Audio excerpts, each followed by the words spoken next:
Ya puedo presentar a mi primer invitado y agradecerle por la exclusiva, por elegir este programa para conceder esta entrevista y hablar acerca de lo que lo motivó a dar un paso al costado, a dejar el Ministerio de Trabajo pese a las expectativas que tenía el día que asumió el cargo, se colocó el fajín. Eduardo Alonso García está con nosotros en el programa. Gracias por venir. Gracias a ti por la invitación, Juliana. ¿Fue difícil tomar la decisión? Sí, es una decisión pensada, no hubo tampoco mucho tiempo para pensarlo, creo que la posición está bien establecida en la carta y bueno, a pesar de todas las expectativas que tenía para hacer un trabajo en el ministerio, no lo vi posible, ¿no? Una decisión pensada y también comunicada. ¿Había hablado usted con Alberto Otárola, con la presidenta de la República, manifestándole justamente el disgusto que sentía por lo que no se estaba haciendo desde el Ejecutivo? A ver, todo lo que está en la carta yo lo manifesté en el Consejo, ¿no? Yo creo que hubiera sido desleal plantear la carta sin antes haber expresado mi posición. Como lo digo, creo que era importante dar gestos y actos políticos, ¿no? ¿Cómo cuál, por ejemplo? Los gestos eran reconocer que ha habido errores, ¿no? Lo que ha sucedido creo que no podía pasar la página sin reconocerlo, y además actos concretos, porque los gestos no iban a ser suficientes, ¿no? Y esos actos creo que son dos. Tal como lo dije, pasada por refrescar, y saludo que ahora ha habido un cambio en el gabinete que esperemos le dé nuevos aires para que se pueda lograr la estrategia que planteó la señora presidenta. Y bueno, lo otro es el adelanto de elecciones, ¿no? Un adelanto de elecciones que implicaría evidentemente una reforma política que no está lista y que seguramente tampoco se va a concretar rápidamente por falta de voluntad en el Congreso de la República. Ellos son los encargados. ¿Qué tan peligroso es decir, ok, se puede? De hecho, en el Jurado Nacional de Elecciones han dicho que es viable que sea este año 2023. A ver, pero no hay muchos... Es importante, ¿no? Es importante reconocer que la posición del gabinete también es válida, ¿no? Yo reconozco que la posición del gabinete es válida, sin embargo yo no la comparto. La posición era que las elecciones tenían que ser no antes de abril de 2024, porque eso era lo que garantizaba unas elecciones más ordenadas y hacer quizá algunas reformas, ¿no? Lo que yo consideraba es que no había tiempo ya para esas reformas, y menos en un Congreso como el que estamos viviendo, ¿no? O sea, hay demasiada polarización. La misma polarización que vemos en la calle la vemos en el Congreso. Eso no permite hacer reformas pensadas. ¿Qué es lo que está sucediendo en el Congreso? Se arranchan los votos entre unas bancadas u otras para en sus comisiones poder lograr mayorías muy ajustadas, que es lo que digo ahí, y eso no permite dialogar. Nadie está interesado en escuchar al otro para ver qué de su posición es rescatable para tener una mejor salida. Lo que pasa es que ahora las fichas se han movido de una manera alucinante, es decir, la que era la bancada, el grupo, no solamente la bancada, digamos que coincidía ideológicamente, políticamente con el gobierno de Castillo, no está Castillo, pero el gobierno es el mismo porque asumió la vicepresidenta, Dina Boluarte, ha pasado a ser la oposición y la derecha crítica, ¿no? Que decía que no solamente Pedro Castillo, que Dina Boluarte y muchos otros personajes de izquierda eran personas que dañaban al país con una ideología asesina, con la intención de convertir al Perú en un estado comunista. Son ahora los que pretenden, quieren y piden, por favor, que nadie toque a Dina Boluarte. Entonces, la gente ya no le cree a nadie. Sí, es que cada uno está queriendo jalar agua para su molino, ¿no? La posición que vimos de la bancada de izquierda, yo la califico como una pantomima, ¿no?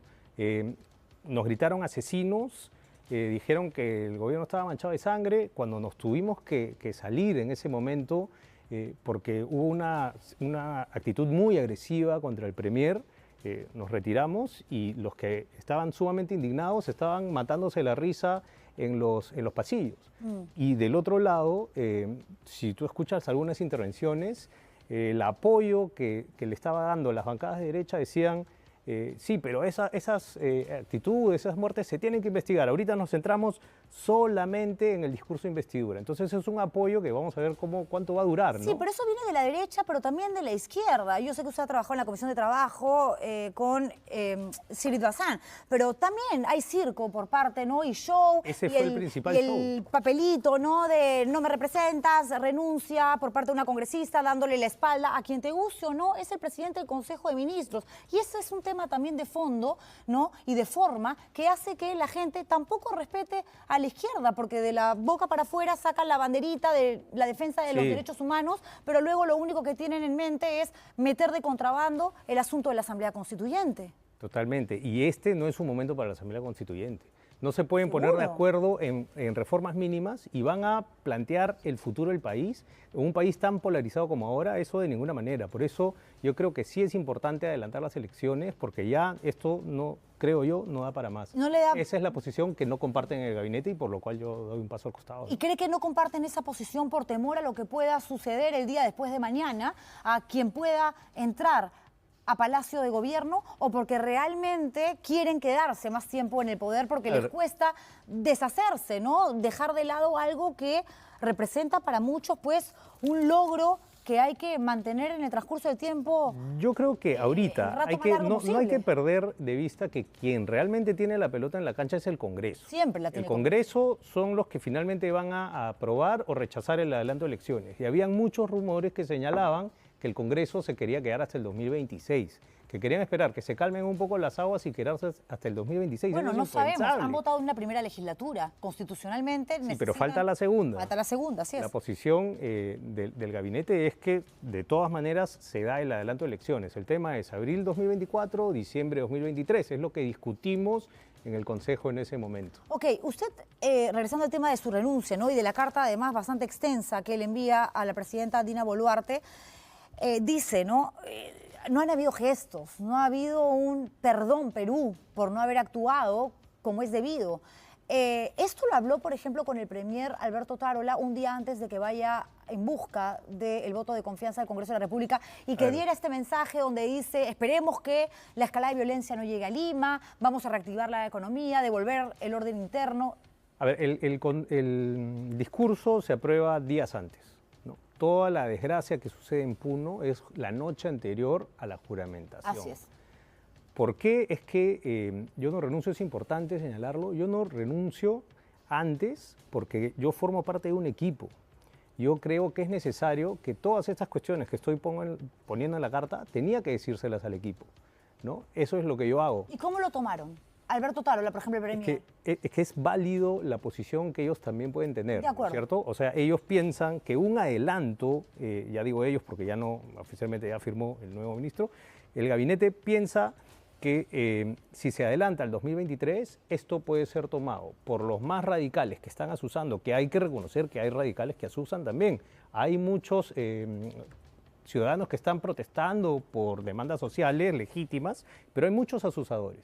¿Y cuál es el escenario que se evalúa? Que si se adelanta al 2023, esto sea tomado como una victoria por estos asusadores que recobren más fuerza. Y, entonces, que no es descabellado. No es descabellado, absolutamente posible. Por eso. O sea, y eso es parte de lo que digo en la carta. O sea, tenemos que entender que el que no piensa igual que yo puede tener un punto de vista válido. Pero también hay que reconocer algo, que si de pronto, luego de lo sucedido, no en Juliaca, en Ayacucho, hubiésemos visto, escuchado a una presidenta pidiendo perdón, diciendo que las vidas no se van a recuperar, pero que ella se compromete a que ningún civil muera en una protesta y que van a detener a los vándalos, a los delincuentes. Ella decía, no sé por qué protestan, un desconocimiento absoluto pero sí, del país. La presidenta sí reconoce que lamenta las muertes en Ayacucho, eso sí sucede, y lo que dice ella es que esto se tiene que atacar con mucho diálogo. ¿Quién dio la orden entonces para que se utilizara de manera indiscriminada? Eso tiene que investigarse. No sabemos si ha habido una orden de uso indiscriminado de armas. Por eso se tiene que investigar. Pero ahorita es importante ver lo que ordenó la presidenta. La presidenta ordenó diálogo. Ordenó que teníamos que ir los ministros, como efectivamente hicimos, a detectar líderes locales con los que podamos hablar, gobernadores locales, para atender necesidades. Y eso estábamos haciendo. Desgraciadamente pasa el segundo gran tragedia en Juliaca, y esta estrategia que a mí me parecía excelente, muy buena, a mí ahora me parecía ya insuficiente. ¿Pero qué pasó allí? ¿Quién se equivocó? ¿Quién no se dio cuenta que la estrategia no era suficiente y que no bastaba con mandar a ministros a los lugares donde de pronto la gente estaba más exacerbada, sino que había que llevar a cabo, concretar un plan, una estrategia mucho más directa, por lo menos para evitar muertos? En Brasil detienen a 1.500 personas y no hay un solo fallecido. Aquí muere un médico que ayuda a los heridos, mueren niños de 15, 16, 17 años. Pero no son fenómenos similares los de Brasil y los de Perú. No, de acuerdo, pero lo que voy es que hay que entender un poco también. No pero lo que sucedió en Juliaca no ha sido un asalto de la policía tampoco, ¿no? No La policía Lo que sí sabemos es que la policía llevaba 5 días en el aeropuerto custodiándolo y que durante vándalos y 4 delincuentes días había ingresaron. Así es. ataques, asusadores y finalmente el último día, que es el trágico, es cuando hay un ataque aproximadamente de 2.000 personas y la policía tiene esa reacción. Tenemos que ver qué cosa es lo que pasó mal ahí, se tiene que investigar cómo es que llega toda esta situación a ese nivel. Tampoco podemos satanizar. No, yo estoy totalmente de acuerdo y por eso lo hemos dicho hasta el cansancio en este programa. El Ministerio Público tiene la tremenda responsabilidad ahora de determinar quiénes tienen que pagar por estas vidas perdidas. Porque no es pasar la página y decir aquí no sucedió nada, pero regreso a lo que usted manifestaba, ¿no? Los gestos, las formas que muchas veces son más trascendentales que el fondo, sobre todo en materia política. Alguien no debió, decir dejo el cargo, el ministro del Interior, que después de tantos días, después de tantas horas, después de tantos muertos, recién renuncia. Como bien señalas, hay las responsabilidades penales que las investigará el Ministerio Público, ahí se individualizará a los responsables y se determinará quién es responsable, las funcionales, igualmente qué es lo que pasó, por qué es que la situación llegó a ese nivel, eso se tiene que investigar. Lo otro es lo político, las responsabilidades políticas. Yo creo que las responsabilidades políticas son importantes no solamente de cara interna, sino de cara al ciudadano. Sobre todo de cara al ciudadano. Es las impresiones que como gobierno damos hacia los demás, que lo que sostienen la legitimidad de un gobierno. Y por eso es que creo que había que hacer cambios en el gabinete. ¿Quiénes tenían que ser? Eso ya depende de cada uno, ¿no? ¿Cómo responde usted o cómo se explica el hecho de que la impresión de la gente con respecto a este gobierno ahora mismo es que se ha convertido, ¿no?, el Ejecutivo en el socio, ¿no?, del Congreso de la República? Que esa vicepresidenta que llegó junto a el golpista de cuarta, porque ni siquiera logró el autogolpe, por suerte, pero ni siquiera eso le salió bien, Pedro Castillo, Dina Boluarte, ni siquiera es consecuente con su propia ideología, con su propia visión de país, y que ahora más bien parece socia política de la derecha más radical, extrema, que es la que la defiende, increíblemente. A ver, el gobierno de la presidenta Boluarte no es un gobierno de derecha ultra, ¿no? O sea, vemos la composición del gabinete y vemos un gabinete diverso, con profesionales de amplia trayectoria. Yo deseo que el gabinete le vaya muy bien porque es un muy buen equipo, ¿no? Pero tenemos un Congreso muy polarizado, con una izquierda que nos grita asesinos, o nos gritaba asesinos, y pretenden algunos amarrar de manos a la policía, y eso tampoco puede suceder. Y tenemos a una derecha que pide represión. Ellos sí están pidiendo una política meramente represiva y eso no es la política del gobierno. La política del gobierno apuesta por el diálogo, pero tienes que tener también determinadas garantías para poder mantener el orden. ¿Eso viene del Congreso de la República en darle la confianza a Alberto Otárola, al gabinete Otárola? Yo creo que sí, porque el gabinete planteaba una política adecuada, ¿no? Ha sido una política muy bien consensuada, muy bien articulada, pero creo que lo que le faltó al discurso no es tanto la política en sí, sino estos gestos de los que hablamos, ¿no? Habiendo sucedido una tragedia como la de Juliaca, era necesario dar un gesto de empatía, ¿no? Mientras converso con usted, el equipo de producción me envía este documento, ¿no?, donde la ex ministra de la Mujer señala en una carta, además, que su renuncia se debe también al manejo de la crisis y que también ella apoya, ¿no?, lo que usted manifiesta en el documento que le manda a la presidenta Dina Boluarte, ¿no?, la necesidad de adelantar las elecciones. ¿Sabía que ella compartía, digamos, esta postura, que lo mismo pasaba con el ministro del Interior? En el caso del ministro del Interior era porque ya se habla de una interpelación en el Congreso de la República y porque finalmente, como titular de una cartera que está vinculada directamente a la policía, era lo que correspondía en medio de este evento donde se han llevado a cabo cambios en el gabinete. Todos los ministros conversamos, eso es natural, ¿no? Y si no conversamos, también estamos exponiendo nuestras posturas sobre la mesa, ¿no? La ministra de la Mujer sostuvo una postura similar a la mía y, bueno, ha planteado ahora su renuncia. Yo creo que es también, no debe sorprender porque es parte de lo que discutimos en ese momento, ¿no? ¿Debería de haber algún otro cambio para usted en el gabinete, por más, digamos, respeto que tenga por alguno de sus ex compañeros, ¿no?, gente con la que ha trabajado y con la que ha mantenido, según nos cuenta, una muy buena relación por el país, poniendo al Perú por encima de todo. ¿Deberían de haber más cambios? Bueno, hay ya 3 cambios. Y usted, creo... quien lo ha pasado a reemplazar, que es Luis Adriancén Ojeda, ¿lo conoce? Él ha sido viceministro de Trabajo también. Claro. Yo he coincidido un tiempo con él en el Ministerio de Trabajo. Y además es hombre de confianza de... Bueno, ahora ha Alberto estado de secretario general en la PCM, ¿no? Sí. ¿Qué le diría a la presidenta de la República, ya no como exministro, como ciudadano?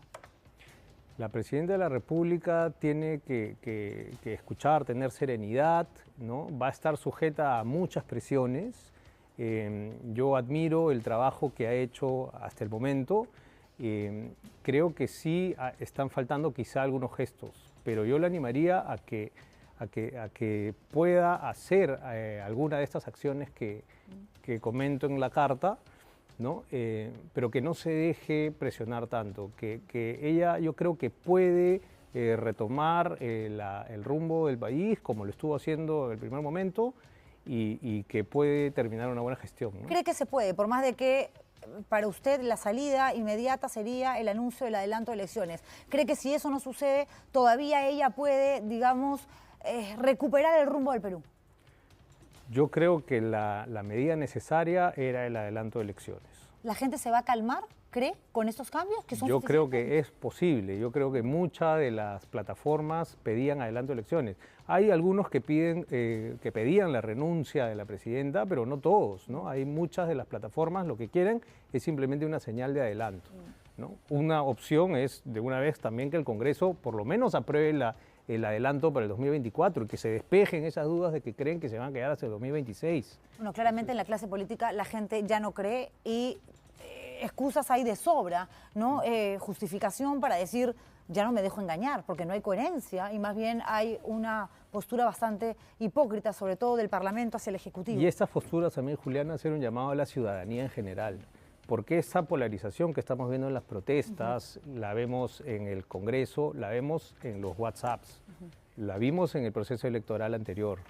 Y si nuestros líderes siguen impulsando esa polarización, el país no va por buen rumbo. Sin embargo, tengo igual una visión positiva. Yo creo que estamos en un momento de adolescencia, de forjarnos una identidad y en esas dudas, en esa construcción, estamos teniendo estos desencuentros, pero yo sí creo que si cada vez más gente entiende que tenemos que moderarnos, que tenemos que validarnos, escucharnos uno al otro, podemos construir un mejor Perú. Y creo que sí es posible. Hay cada vez más gente que está pensando eso. Desgraciadamente, no están en el Congreso. Porque tienen miedo de salir contaminados, de hecho. Gracias por haber venido. Muchísimas gracias además por haber aceptado esta entrevista y de una u otra manera romper su silencio, ¿no? Luego de haber sido el primero en renunciar, en dejar este gabinete que se mantiene, pero con los cambios de los que hemos venido hablando. Gracias por estar aquí. Muchas gracias.